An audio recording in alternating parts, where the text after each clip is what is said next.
কমে যাবেন। আজকে আমি বানাবো দহি পানির। দহি পানির বানানোর জন্য এখানে আমি 1 কাপ দই নিয়ে নিয়েছি। এর মধ্যে আমি 1 চামচ বেসন মিক্স করে দেব। এর মধ্যে আমি 1 চামচ বেসন দিয়ে দিয়েছি। এটাকে আমি ভালো করে মিক্স করে নেব। তো বন্ধুরা দেখুন, এখানে আমি দহি পানিরের জন্য দহি আর বেসনটা মিক্স করে নিয়েছি। আচারি দহি পানির বানাবো তার জন্য। তো এখানে দহি আর বেসনটা মিক্স হয়ে গেছে। এখানে আমি পেঁয়াজ কেটে রেখেছি, গ্যাসে কড়াই বসিয়ে দিয়েছি। এবার আমি পেঁয়াজটা ভেজে নেব। তো বন্ধুরা দেখুন, কড়াইয়ে তেল দিয়ে দিয়েছি। আমি তেলটা গরম হওয়ার অপেক্ষা করছি। তো বন্ধুরা এখানে আমার কড়াই তেলটা গরম হয়ে গেছে। এর মধ্যে দিয়ে দেবো আচারের পনির বানানোর জন্য 5 ফোড়ন। 5 ফোড়ন দিয়ে দিয়েছি। এবার দিয়ে দেবো পেঁয়াজ।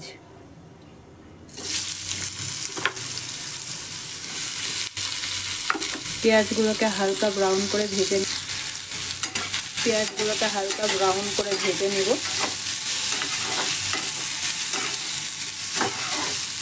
আমি এটা ঘরোয়া পদ্ধতিতে বানাচ্ছি। আর বন্ধুরা এখানে আমি আচারি দহি পনিরের জন্য এখানে পনির নিয়ে নিয়েছি। আর এখানে দেখুন আমার পেঁয়াজটা ভাজা হয়ে গেছে। এর মধ্যে আমি মশলা দিয়ে দেব।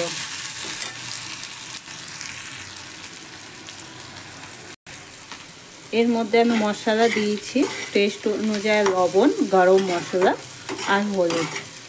এবার আমি নেড়ে চেড়ে মিশিয়ে নিয়েছি। এবার আমি দিয়ে দেব এর মধ্যে যে দই আর বেসনটা গুলে রেখেছি সেটা।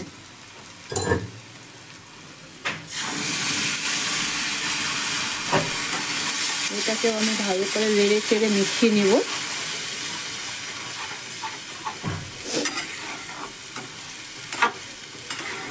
দেখুন নেড়ে চেড়ে মিশিয়ে নিয়েছি। তো বন্ধুরা আজকের ভিডিও কেমন লাগলো লাইক কমেন্ট শেয়ার করবেন এবং সাবস্ক্রাইব করবেন। আর নতুন নতুন ভিডিও পাওয়ার জন্য সাথে থাকবেন। তো বন্ধুরা দেখুন আমার দইটা পেঁয়াজের সাথে, দই আর বেসনটা পেঁয়াজের সাথে মিশে গেছে। এবার আমি পনিরটা দিয়ে দেবো।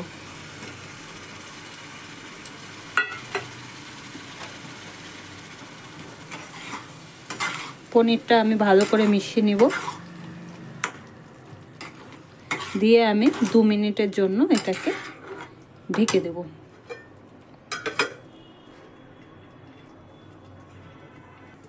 তো বন্ধুরা দেখুন 2 মিনিট হয়ে গেছে। আমি ঢাকনা খুলে দেখাচ্ছি।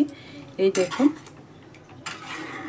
আচারি পনিরটা কত সুন্দর লাগছে দেখতে। এর মধ্যে আমি আচারের টেস্টের জন্য দিয়ে দেব 1 চামচ আচারের মশলা। তো এটাকেও আমি ভালো করে নেড়ে চেড়ে মিক্স করে নেব।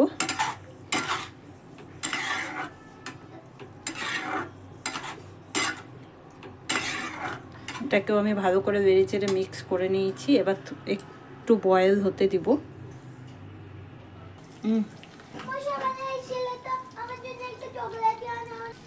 তো বন্ধুরা এবার দেখুন এর উপর থেকে আমি দিয়ে দিচ্ছি কাস্তুরি মেথি।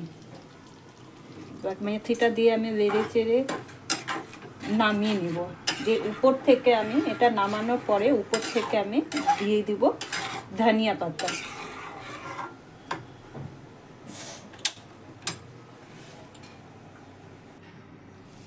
তো বন্ধুরা দেখুন আমার আচারি পনির একদম কমপ্লিট। এই দেখুন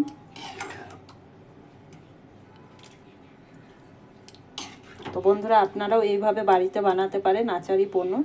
রুটি, পরোটা এবং লুচির সাথে, ভাতের সাথে খুব টেস্টি লাগে খেতে।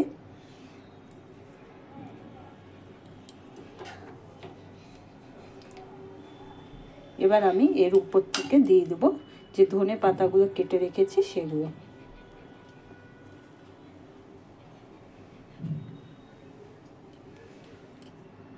তো বন্ধুরা আজকের মতো আমি এখানে শেষ করছি। Thank you. আবার দেখা হবে নতুন ভিডিওতে।